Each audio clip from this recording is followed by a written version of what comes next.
kerajaan surga.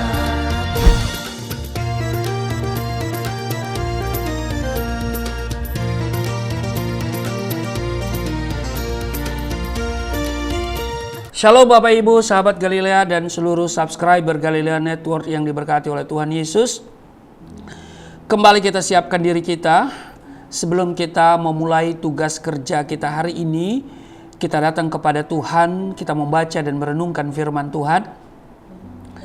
Mari kita berdoa. Segala kemuliaan hanya bagimu Bapa, di dalam nama Tuhan Yesus, Allah yang Rahman dan Rahim, pencipta langit dan bumi, dan dengan segala isinya. Kami muliakan namamu, datanglah kerajaanmu, jadilah kehendakmu di bumi seperti di surga. Kami akan membaca dan merenungkan firman-Mu, mengurapi kami semua, membuka hati pikiran kami. Kiranya firman-Mu sungguh-sungguh membentuk kehidupan kami, bermanfaat untuk mengajar, menyatakan kesalahan, memperbaiki kelakuan, dan mendidik kami kepada kebenaran. Urapi kami semua, urapi hamba-Mu di dalam nama Tuhan Yesus. Haleluya, amin. Bapak Ibu, kita membaca di dalam Matius pasal 9 pada ayat 9 sampai dengan ayatnya yang ke-13. Lembaga Alkitab Indonesia memberi judul Matius Pemungut Cukai Mengikut Yesus. Ayat 9, setelah Yesus pergi dari situ, ia melihat seorang yang bernama Matius duduk di rumah cukai. Lalu ia berkata kepadanya, "Ikutlah aku." Maka berdirilah Matius lalu mengikut dia. Ayat 10, kemudian ketika Yesus makan di rumah Matius, datanglah banyak pemungut cukai dan orang berdosa dan makan bersama-sama dengan dia dan murid-muridnya. Ayat 11, pada waktu orang Farisi melihat hal itu, berkatalah mereka kepada murid-murid Yesus, "Mengapa gurumu makan bersama-sama dengan pemungut cukai dan orang berdosa?" Ayat 12, Yesus mendengarnya dan berkata, "Bukan orang sehat yang memerlukan tabib, tetapi orang sakit." Ayat 13, "Jadi pergilah dan pelajarilah arti firman ini, yang ku kehendaki ialah belas kasihan dan bukan persembahan, karena aku datang bukan untuk memanggil orang benar, melainkan orang berdosa." Di ayat 12 saudara dikatakan begini, Yesus mendengarnya dan berkata, "Bukan orang sehat yang memerlukan tabib, tetapi orang sakit." Nah, banyak orang menganggap dirinya sebagai orang benar dan baik. Karena itulah mereka merasa tidak memerlukan keselamatan yang Kristus tawarkan. Kristus berkata di ayat 13 bagian B, "Aku datang bukan untuk memanggil orang benar, melainkan orang berdosa." Dengan kata lain, hanya mereka yang dengan kerendahan hati mau mengakui bahwa dirinya orang berdosalah yang akan menerima anugerah keselamatan dari Tuhan. Hal keselamatan rohani itu identik dengan kesembuhan fisik. Amin. Apabila seseorang merasa dirinya sehat-sehat saja atau tidak sakit, tentunya ia tidak memerlukan dokter.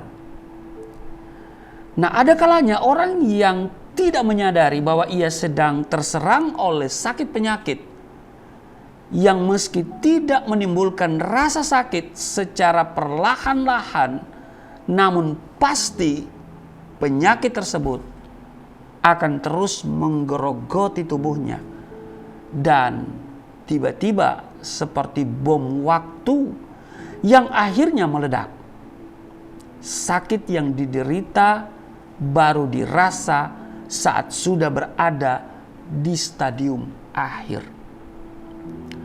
Nah, seringkali orang berpikir bahwa rohaninya sehat-sehat saja, padahal sesungguhnya ia telah berlumuran dengan dosa dan sedang berada di ambang pintu kehancuran.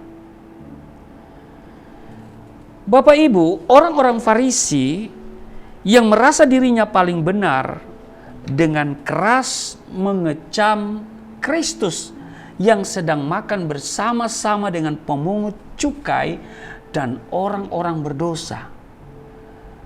Kristus pun menyindir mereka di ayat 12, bukan orang sehat yang memerlukan tabib, tetapi orang sakit. Nah, Bapak Ibu, menganggap diri sendiri baik dan benar itu adalah kesombongan yang besar. Kalau seseorang merasa dirinya adalah orang baik dan benar, tentu ia tidak lagi memerlukan juru selamat. Di ayat 17 pada Matius pasal 19, ini kisah orang muda yang kaya yang datang kepada Yesus, iya kan? Lalu bertanya, perbuatan baik apa yang harus dia peroleh untuk memperoleh surga? Yesus berkata begini, jika engkau ingin masuk ke dalam hidup, turutilah segala perintah Allah. Saudara, tidak selayaknya manusia menghakimi sesamanya karena tidak seorang pun yang sempurna. Amin. Di dalam Matius pasal 7 ayat 3, 4, dan 5 dikatakan, mengapakah engkau melihat selumbar di mata saudaramu, sedangkan balok di dalam matamu tidak engkau ketahui? Bagaimanakah engkau dapat berkata kepada saudaramu, biarlah aku mengeluarkan selumbar itu dari matamu, padahal ada balok di dalam matamu? Hai orang munafik, keluarkanlah dahulu balok dari matamu, maka engkau akan melihat dengan jelas untuk mengeluarkan selumbar itu dari mata saudaramu. Karena itu Bapak Ibu adalah bijak untuk selalu mengoreksi diri dan menguji pekerjaan diri sendiri. Amin. Seorang Kristen sejati tidak akan hidup dalam kemunafikan. Amin. Biarlah kita dalam menjalani kehidupan ini, kita jalani bersama Yesus. Kita membutuhkan Yesus. Sebab tanpa Yesus kita tidak dapat berbuat apa-apa. Amin. Sebaliknya bersama Yesus kita cakap menanggung segala perkara. Jadi orang yang tidak membutuhkan Kristus itu adalah orang yang sombong, yang merasa dirinya mampu untuk menggapai keselamatan dengan perbuatan-perbuatannya. Selalu saya katakan, saya jadi Kristen 4 hal. Pertama, bukan keinginan saya. Tidak pernah terlintas dalam hati pikiran saya untuk satu waktu saya jadi Kristen. Sebaliknya, jangankan jadi Kristen, bergaul dengan orang Kristen saya tidak suka. Tapi kalau hari ini saya jadi Kristen, itu bukan keinginan saya. Bukan saya yang memilih Tuhan, tetapi Tuhanlah yang memilih saya. Yang kedua, saya menemukan hidayah. Saya menemukan petunjuk yang selama ini saya minta kepada Tuhan dalam doa 17 kali sehari, dalam 5 waktu sholat. Ihdinas syiratal mustaqim, tunjukilah kami jalan yang lurus. Membaca Yohanes pasal 14 ayat yang ke-6, Yesus berkata, akulah jalan, kebenaran, dan hidup. Tidak seorang pun yang datang kepada Bapa kalau tidak melalui aku. Ini adalah petunjuk. Inilah jalan yang lurus. Yang ketiga, saya butuh juru selamat. Sebab saya tidak dapat hidup, mencapai hidup kekal tanpa juru selamat. Saya tidak bisa masuk surga dengan kekuatan saya, karena saya tidak sempurna. Ya mungkin bagi mereka yang menolak Yesus karena mereka sempurna menjalankan ibadah mereka.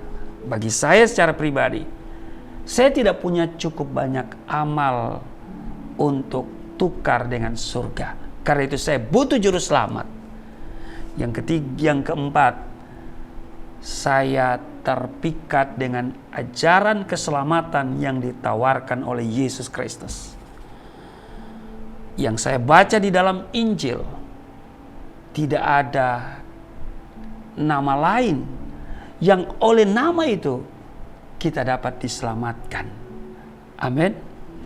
Karena itu saya merasa bahwa Tuhan memang datang bagi saya yang membutuhkan Dia. Yesus bagi orang yang membutuhkan juru selamat.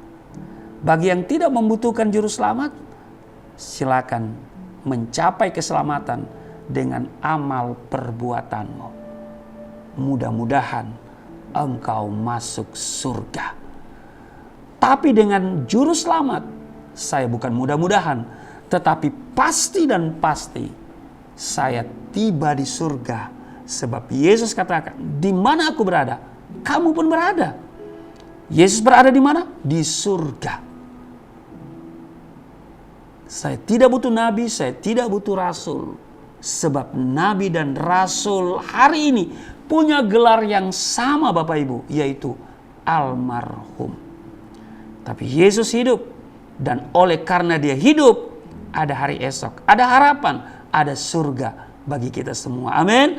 Tuhan Yesus memberkati. Mari kita berdoa. Terima kasih Tuhan. Hari ini kembali kami diteguhkan bahwa Engkau datang bagi kami yang membutuhkan juru selamat. Terpujilah Engkau. Berkati seluruh sahabat Galilea. Berkati dalam tugas kerja mereka hari ini. Ada promosi, ada terobosan yang Tuhan kerjakan. Berkati kesehatan kami semua, finansial, usaha, studi, pelayanan kami semua. Di dalam nama Tuhan Yesus. Haleluya. Amin.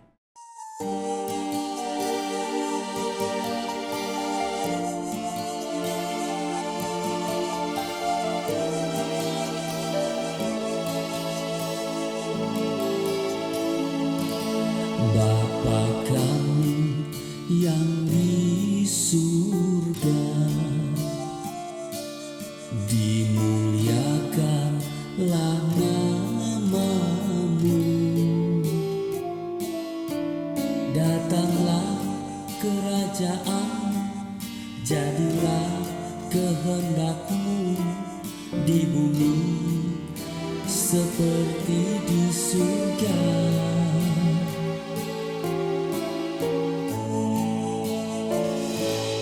Berikanlah kepada kami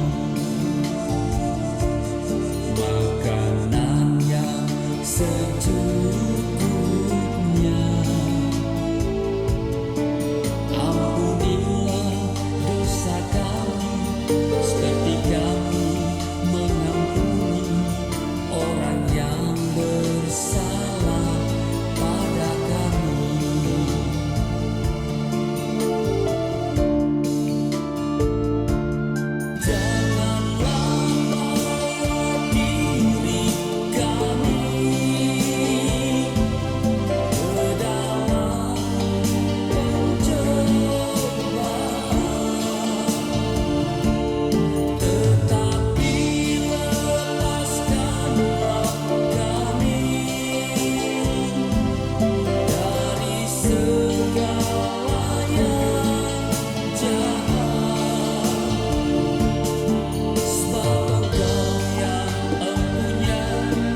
Kerajaan